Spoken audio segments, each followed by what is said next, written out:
Welcome back.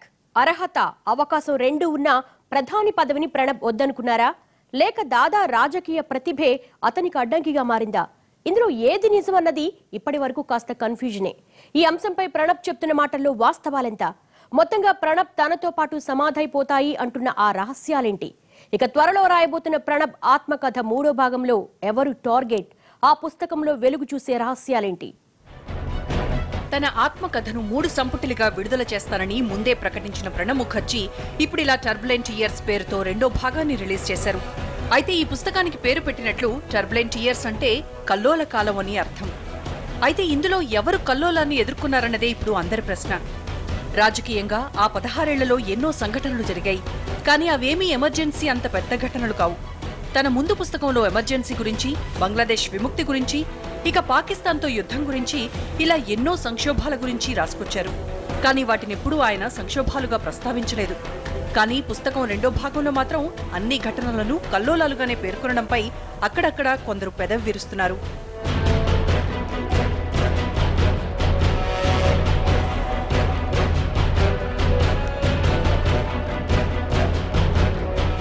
అన్నింటికన్నా ముఖ్యంగా తాను ప్రధాని పదవి మీద ఎప్పుడూ ఆశపడలేదని ప్రణబ్ రాసుకొచ్చినట్టు తెలుస్తోంది.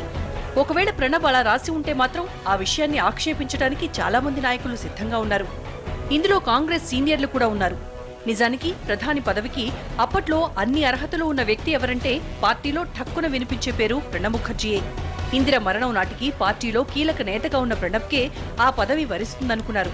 కానీ రాజీవ్ పేరు వచ్చినా అప్పటికి ఆయన రాజకీయాల్లోకి వచ్చేందుకు అంత సుముఖంగా లేకపోవడంతో కనీసం ఆపద్ధర్మ ప్రధానిగానైనా ప్రణబ్ పేరును ప్రస్తావిస్తారని కొందరు అనుకున్నారు.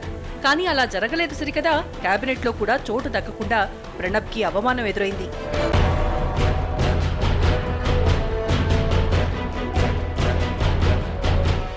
నిజంగా ఆయనకు ప్రధాని పదవి మీద ఆశ లేకపోతే పార్టీని వీడి ఎందుకు వెళ్లిపోయారన్న దానికి మాత్రం సమాధానం లేదు.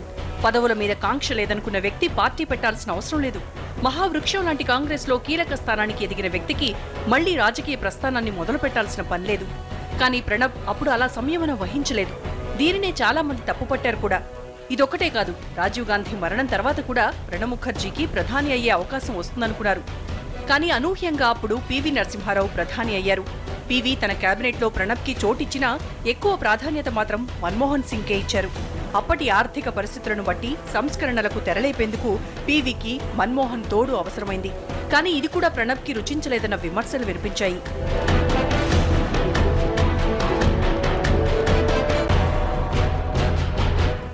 అప్పుడే కాదు, 2004లో కూడా ప్రధాని అయ్యే అవకాశం దాదాకొచ్చింది.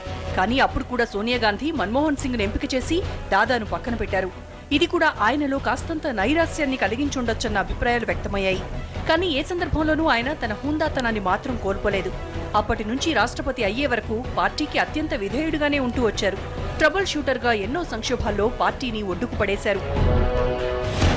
కానీ ఆత్మకథలో రాసుకొచ్చిన అంశాలు మాత్రం ఆయన మనసులో ఏదో మూల గూడు కట్టుకున్న అసంతృప్తికి అద్దం పడుతున్నాయి.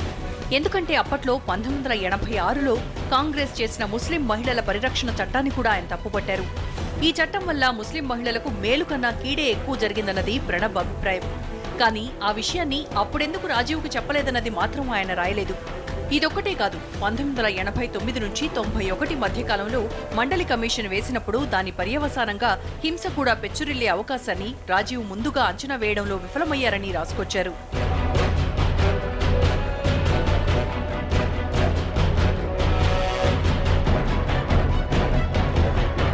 ఇలా ప్రణబ్ ఆత్మకథ ఆయన అంతరంగంతో పాటు అంతర్మథనాన్ని కూడా బయటపెట్టింది.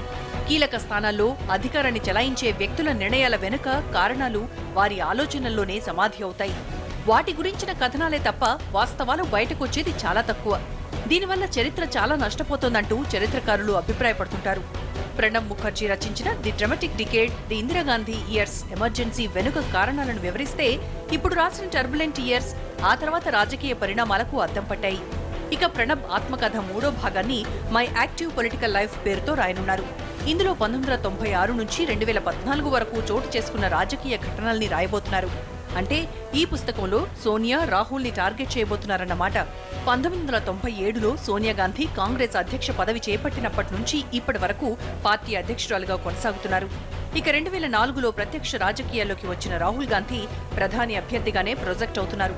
కాంగ్రెస్ భావి అధ్యక్షుడిగా, పార్టీ భవిష్యత్తులో అధికారంలోకి వస్తే ప్రధాని అభ్యర్థిగా కాంగ్రెస్ అనధికార ఆనవాయితీని, నెహ్రూ కుటుంబ వారసత్వాన్ని భుజానికెత్తుకున్నారు. అసలు రాహుల్ ప్రధాని అభ్యర్థిత్వానికి 2014లో అడ్డు వస్తారన్న ఉద్దేశంతోనే ప్రణబ్ను 2012లో రాష్ట్రపతిని చేసినట్లు అభిప్రాయాలు ఉన్నాయి. అయితే ఇప్పటి వరకు ప్రణబ్ ఆత్మకథ 2 సంపుటిల్లో మరణించిన వారి గురించే ప్రస్తావించారు. కానీ ఇకపై రాయబోయే పుస్తకంలో మాత్రం సోనియా, రాహుల్ గురించిన విషయాలు రాయాలి.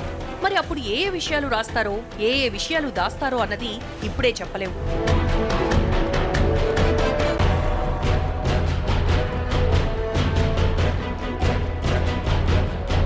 ఎందుకంటే ఈ 2 ఆత్మకథలతో చాలా విషయాలు చెప్పానన్న ప్రణబ్ కొన్ని నిజాలు మాత్రం తనతోనే సమాధైపోతాయన్నారు.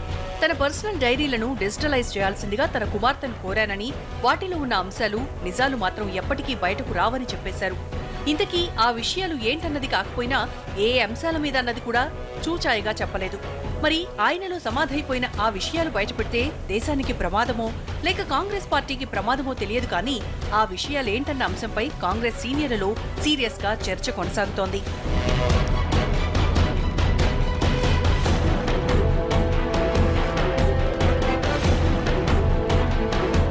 మొత్తంగా ప్రణబ్ ముఖర్జీ ఆత్మకథలో 2 అంశాలు ప్రపంచానికి తెలియని కొన్ని అంశాలను బయటపెట్టడంతో పాటు దాదా అంతరంగానికి, అంతర్మథనానికి అద్దం పట్టాయి.